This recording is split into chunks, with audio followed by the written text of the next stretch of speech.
live in the dungeon. This is the Dream Warrior Review. I'm Kurt Thomas. I'm Strawn. And this is episode 91.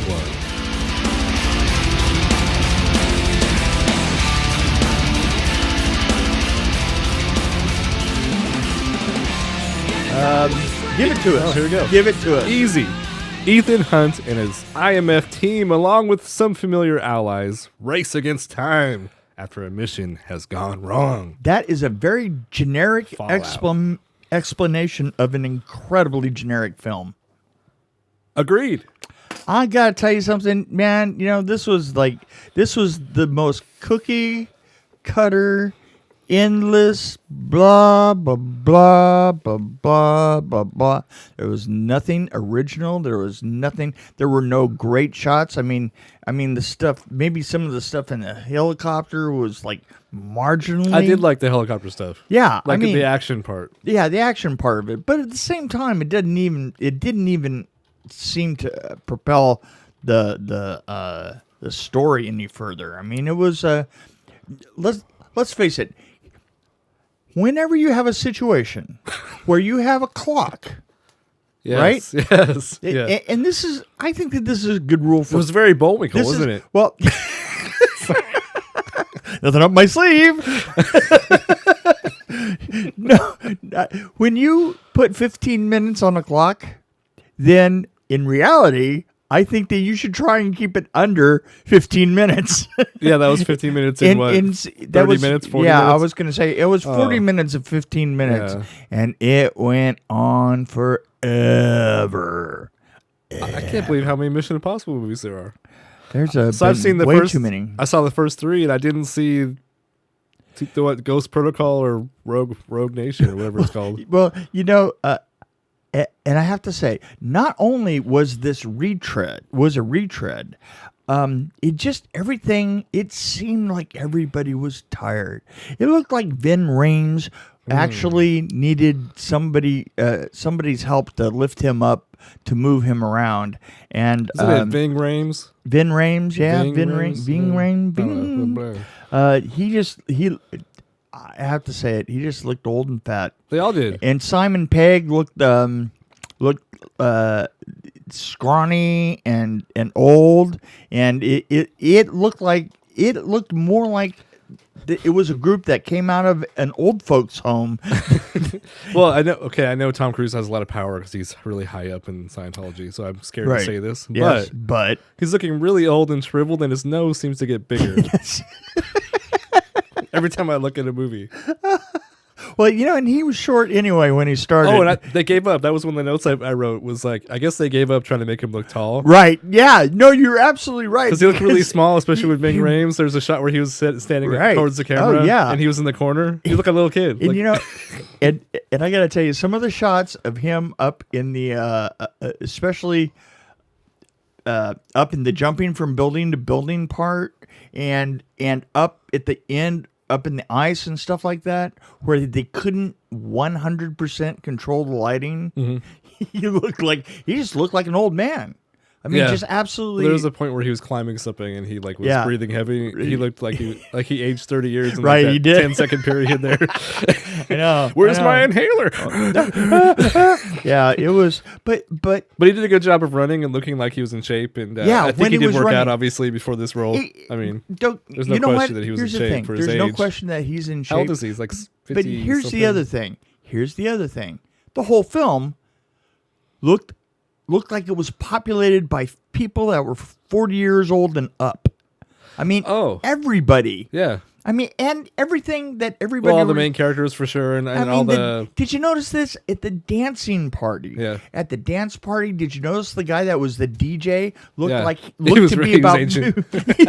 he looked like he was 50 years old. I don't know if that's not uncommon though, because some of the hot big DJs are in their 40s now, 40s and 50s, like Dead Mouse, for example. You're gonna love this one. You can really tap your.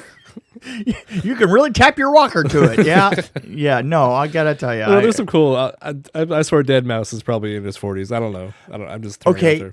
I understand. If I'm wrong, I'm wrong. I understand that, but you know what? That party there, It looked like an old people's party. Speaking of population, yeah, I agree with you. Like, because it was like, it was also very white too. The whole, incredibly the whole white. audience was white. It was, but no, the population. I was noticing, like, I've noticed this in other Mission Impossible movies, but this one was worse than the other ones. Right. Where there's a big action sequence where they're going to be running through a street or driving through a street or running through a courtyard or whatever the fuck it is, and there's no people at all, and it's supposed to be Paris where it's packed full of people. Yeah, exactly. But also came down to the way that it was filmed was very stodgy, very old school. The way that it was edited was. But were they trying to do that? Because I think even the theme song was very old school, and so was the little tape at the beginning that was very old school. Right, it was. You're asking if they were trying to go retro. Right. Well, the effect of trying to go retro doesn't mean that you need to go over in the corner and take a nap. I'm just saying. Right. There's a difference between Who directed this? There's a difference between being retro and just taking a nap. And this took a nap. And I might point out this. Maybe I'm spoiled because recently I saw a film called Hardcore Henry. Yeah. And we're going to I think you've told me about that one. Isn't it like all point of view, right? Yeah, it's all point of view.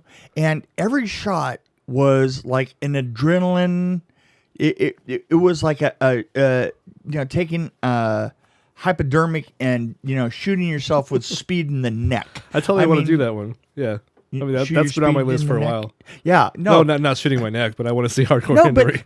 But I mean, if you see Hardcore Henry, you will understand what I mean. I kind of like the fact that they played with gravity a little bit in the sequence where the helicopters are going after each other. I like the whole helicopter sequence. Actually. Right. I like the entire thing. I kind of have an objection with how long it went when they were in the air. Yeah. But when they were, later on. Oh, I'm talking about when the impact. Past that. Yeah, the impact was great. But the thing is that was the only interesting thing out of all the waiting for the timers to go off and oh, Jesus. Well, the director, I don't see anything that really jumps out at me as being awesome. Well, look at this. Mission Impossible. So the director The Mummy. No, Christopher McQuarrie. Yeah, that's how you say his name. And what has he done? Then the Mummy. He's written these. Wait. Oh, written those. So he's only directed 4 movies, and of course they're all Tom Cruise movies. Is The Way of the Gun? Jack Reacher was terrible. So Rogue Nation. Jack Reacher was a horrible film. What's The Way of the Gun? I'm not sure what that one is. Yeah, I remember that one. That got a pretty good review, I think. Benicio del Toro. I never saw it, but yeah. Oh, but so he's a writer, gone director. So does that say a lot right there? Because there's a lot of exposition in a lot of spots where he was the characters were just babbling, talking, and it was a 2-shot, and that's all they did was a 2-shot the whole time. Yeah, and there were like 3 of them. Couldn't they have gone to close-ups? There were 3 times that they did that. Maybe they could have gone to there's shots. Just the 2 of them. Yeah, going on and on and on, and or at least had the camera move at some point. Yeah, I was kind of like doing. It was like puppets. Yeah, it was like puppets. I was doing hand puppets. Well, that's what it looked like on the screen. It did, and it wasn't moving. Yeah, it's like they locked the camera down and they were just standing there. You know what? I have to say though, Tom Cruise does look really, really natural with a hand up his ass. Well, I gotta say, he's really good at Mission Impossible movies, but I like the first 2, and then from there on, it was kind of it's just old. It just felt old. It felt like it had really been. Hasn't it already run its course? Like I tried to watch Rogue Nation on Rogue whatever it's called on Netflix. I got like 10 minutes in. I'm like, I just don't want to watch this, and so I turned it off. Yeah, and which by the way, there was bikes in that too in Rogue One, but Tom Cruise cannot ride a motorcycle, and you don't put your feet down when you're turning. Like, yes, I mean, what was that all about? You might turn your. I mean, I guess you do at some point. You might put your foot down, but he could have broke his leg right there. Nobody does that. I know he hurt his leg. Nobody does that. But he could have broken his leg doing that. He could have, but that's just the sign of like being a really bad rider. Is that when you make a turn, you put your foot down? No, you lean. You lean and you tuck yourself in and you lean all the way down. Yeah. He was obviously afraid. I mean, that's what I did when I was learning how to ride a motorcycle. Right. I would put my foot down all the time. And I swear, like I hit the road. I think I would be more afraid to at 20 miles, 25, Yeah. 30 miles an hour, put my foot down out on the road, because ugh. Yeah, when I was learning, I was corrected pretty quickly by somebody, and I was like, "Thank you for Yeah, doing that." it was a rock. Yes. Well, it was the ground. I kind of, and I'm like, "Yeah, that didn't feel right." That didn't feel good. And the person I was riding with said, "Yeah, Yeah, don't ever do that. Don't ever do Let's that. practice That's leaning, right. that's- Absolutely, everybody that I've ever talked to about bikes said, "Ian, don't do that." Yeah. Ian had a little bit of that problem. And he had a BMW, so I think most of those are automatic, aren't they? They don't. Yeah. You So- know what? That was one thing is you could tell that the sound of the bike was not the sound of that bike. Right. Because BMW bikes do not sound like that. Right. You know? I've never actually. I knew somebody who had one, but I never really heard it run. So. Right. Well, this is exactly it. You never heard it run because you don't hear them run. Right. So they put a Like a kind of Yamaha or something. well, they put like a generic kind of.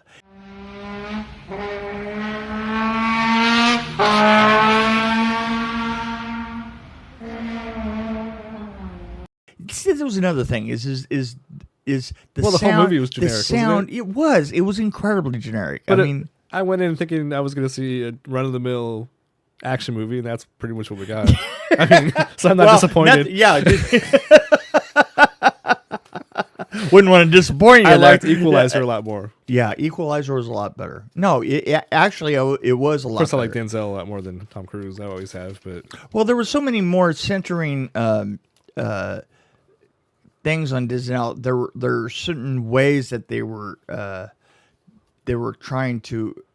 It's I was similar. thinking 91. Primarily, I was thinking in my head about the graffiti, right. the whole story behind the graffiti and the Yeah. painting of it and so forth. Right, and That Equalizer too. yeah, was really cool. I mean, it for some reason I was thinking about that because it gave you a moment of personality and Well, characters, yes. it was complex. It was character development. Yeah, it big was time. character development, and there was complexity. But you to don't it. have a Mission Impossible. Yeah, there was not much complexity. So, there. here's a quick backstory about this couple right here. Oh, it's so touching, isn't it? Let's move on. Yeah, It's like that's kind of how it was. And by the way, Alec Baldwin, Right. Was that really Alec Baldwin or was that his clone? I swear that his. You know what I mean? Yeah, like it no, was like his no, clone he- because he wasn't acting like Alec Baldwin. Really. Yeah, and it looked like somebody had taken a pair of pliers and had him by the because he had this look on his face like Let's talk about Keystone Cops and Fatty Arbuckle, right? Fatty Arbuckle and Keystone Cops. I told you that right during the film. Well, I was pulling out my notebook and I was going to write down Keystone Cops. Keystone And you Cops. said that looked like the Keystone Cops. That did. So there's one part where these guys are falling somewhere, and They were I think 8 people fell out of a van at once. Right. And the thing is they played it serious. They did. That was rough. That was kind of rough. There were one thing I noticed was there were a lot of. I kind of like some of the photography, like they overused it a little bit though. But the lens flares, where you have like light that shoots across because of the flare. Yeah. I don't know how you did it horizontally. But Well, you know what the difference between a flare and a mistake. no, I was going to say okay. you know how much the difference between a lens flare and a highlight. Mm-hmm. It's about 10,000 a week. Okay, right. I see your point. See my point? Yeah. Yeah. Okay. So what you were really watching was 10,000 a week. And actually, I did like some of the shots in the dance club when they were walking through the hall with all the mirrors. That was kind of cool. Yeah. I mean, I just looked very sci-fi to me. That's why I liked it, probably. No, it wasn't lacking for a few good shots. I mean, they shoot it well. I mean, it's yeah, they do. They have money. Yeah, that's the thing. It is very slick and professional looking, and just as boring as can possibly be. That was and one of the bad guys looked like Donny Osmond, like at the beginning. Yeah, that's And I couldn't right, stop he thinking did. about Donny Osmond. Yeah. I shouldn't be thinking about that. Which, by the way, Donny Osmond would have been perfect for that role. That would have really messed with my head if they had Donny Osmond as the bad guy. Get his agent on the line now. Gosh darn it! Like he would, he wouldn't curse probably. So That's right. No, he wouldn't. No, exactly. So that would be great. I'd like to see Yeah. that. So I've got Oh, there was some point where he didn't tell his wife something or his ex-wife something that he should have told him. But I think people could figure that out when they see this. You have 15 minutes. Maybe you should do something, ex-wife. But I think I'm not going to ruin it. What was this? You're not. Oh, at the end, you know where that guy? There was a crazy guy. Not at the end. I'll cut that out. But anyway, I wanted to hear this line at some point in the movie. If it wasn't for you meddling kids, I would have gotten away with it. But there were plenty of lines that were pretty close to that. So, so that's pretty much all the notes I have. I have one question for you though, because we brought it up. Yeah, I don't remember the last names, but Colin and Laura. I think it was Colin Fox and Laura Johnson, maybe. But Colin, because I can't read my handwriting. But Colin and Laura did Drapes. Right. They both did Drapes. I don't know if it was the first unit or the second units or whatever, but they did Drapes. So why would two people be on Drapes? That's my question. Yeah. See, if you want me to get into the complexities of art department, I'm not sure I do, but yeah, I really find it interesting. Either maybe it is. You know that you. First of all, I would talk about how the credits these days absolutely credit everybody. Yes. And it was the 80s when that started. You know, I would say the 80s from the beginning of the 80s, if you look at the credits of a film at the beginning of the 80s compared to a film that's coming out now, it'll blow your mind. Because, you know, it's like, for instance, very few carpenters are ever listed from, you know, this is one of the problems that I had in writing the book, Behind the Screams, is that there's a very incomplete and incredibly inaccurate description of the people that are on the crew. It's wasn't IMDb kind of correct to some of that? Like, don't people submit like if there's something wrong, or they might correct it? Or they could correct it. Or hey, I actually was the production designer. Yeah. Why did the guy sweeping the floors get their credit? Yeah, and that actually happened to me. And you know that. That's why I said it. Yeah, that's right. Well, yeah, but the question is you have to understand that they will probably never be cleaned up completely because of this. Because they were done in the 80s. and IMDb didn't come out as a thing until within the last 10 years. I mean, it might have been there, but nobody looked at it. Okay. Yeah, now it's a really big thing. So I think I started looking at it in like 99, probably around that time. Right. But look at this. The thing is here I am. That's me though. Here I am. I'm, 61. Okay. And that was a long time ago. And it's not likely to, one way or the other, affect my career. No. Well, it wouldn't now.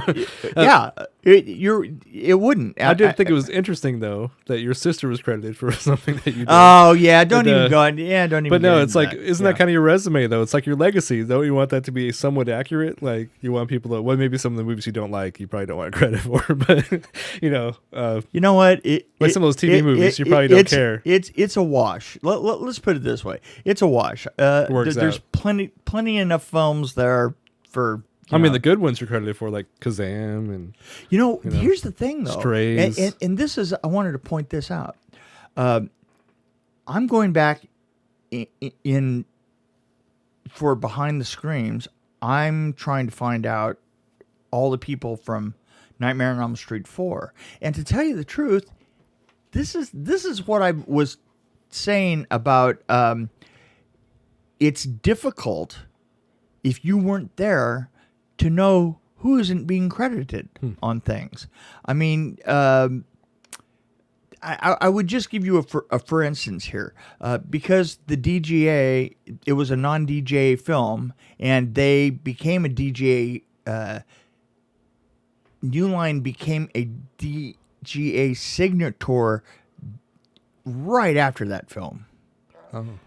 Therefore, everybody that's on that film that wanted to get into the DGA would take their name off that film because they wouldn't want to be. because it could be in the middle of a legal problem. Oh, okay. Right? You're right. So there were a lot of situations like that, like running the first AD down, who's an old friend of mine and is a wonderful person. That the thing is there was 3 ADs on that film, first, second, third, and there were ADs for absolutely and most of those people were in the guild at the time, the Directors Guild, and none of them wanted to like say that they worked on the film because they weren't a signatory at the time. So that was complicated. So here's what I'm saying: how do I go back and find all those people? You have to rely on people's memories, basically. You have to rely on people's memories, or you have to have been there to see that you have to know that there were probably 120 people that worked in makeup effects on it, and not the 30 people that are listed. You have to know, you know, because if you look at the lighting, for instance, if you look at the fact that they listed, you know, like 3 people in the lighting department, and then you look at that film. Yeah, you know there's more. You know there's more. Well, it's like there's probably just as many people. Right. Back then as there are now. So right. Maybe not as much on CGI, but but I'm saying is the credits were very, very incomplete, and from that point of view, it made it difficult for me to go back and find absolutely everybody because a lot of times the first question I would ask somebody is, you know, list people that you know were on the film, that you know didn't get a credit, so that, you know, I can, you know, run them down. And I have to tell you that those are some of the things that are difficult, and yet those are some of the things that make a difference because I worked on that film. And you know, I found the first AD, Mary Ellen Wood, and talked to her today, and she reminded me of why I'm actually doing this. You know, she says, you know, that film was amazing in that it took all these people, and everybody that came on that film wanted to do the best they possibly could, and they kind of left their ego behind and went for it, and that's what she said. And I thought, you know, she said she never worked on another film that had that same exact feeling. And they had an old man like you to lead them. Yeah, 31-year-olds. Well, they were all. What she and I. Some were teenagers, right? Like, yeah. They, she and I talked about. Oh, yeah. Our crews were really young.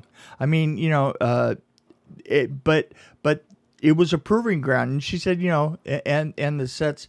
And she says, and the first thing that anybody noticed was the sets, that they were moving into, you know, kind of uncharted territory in terms of these enormous, amazing sets that were actually there. You know, that's they're characters in themselves. They're characters in themselves all the way through it. So yeah, it was nice to get that from somebody, because a lot of the effects people that you talk to, the makeup effects people in particular that you talk to, they actually are not on the screen. They're not there on the set for more than a week at a time, and then their gag is done. Right. Except for Freddy Krueger's makeup guy.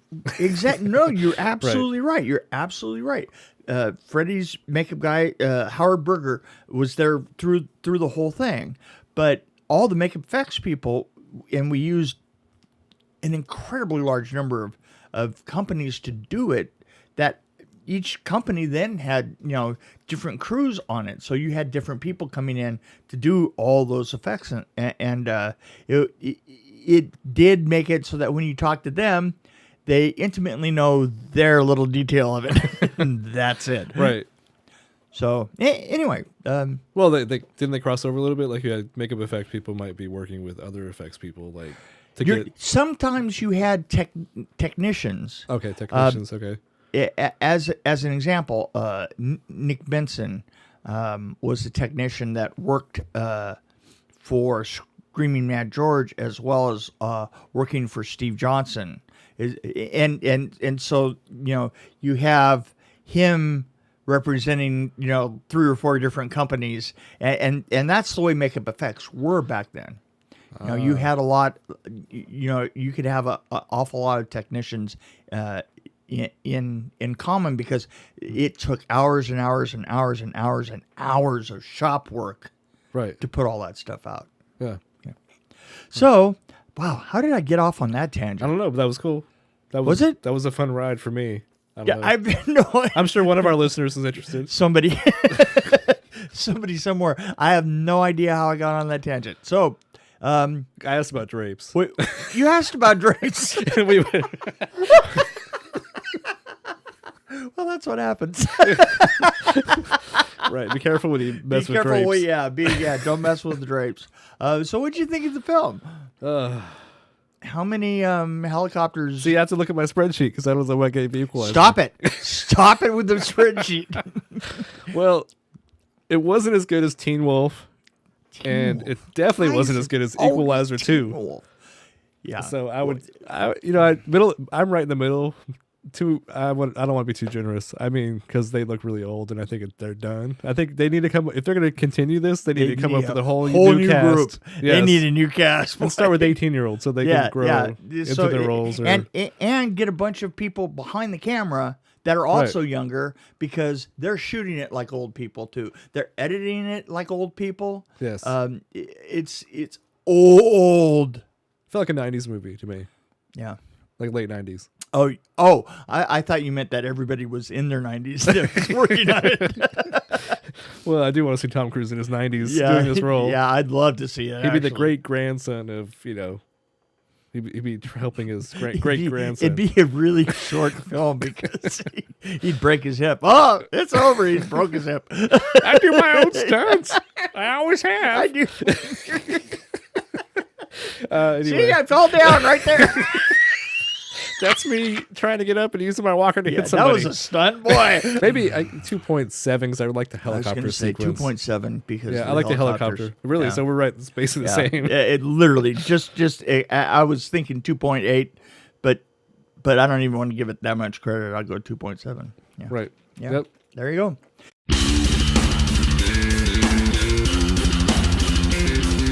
This is Kurt Thomas along with Mick Strawn. Thank you for listening to the Dream Warrior Review. If you have any questions or just have feedback for our show, we welcome them at dreamwarriorreview@gmail.com. Of course, you can find us on Facebook and Twitter as well. As always, please follow us and tell your friends about us too.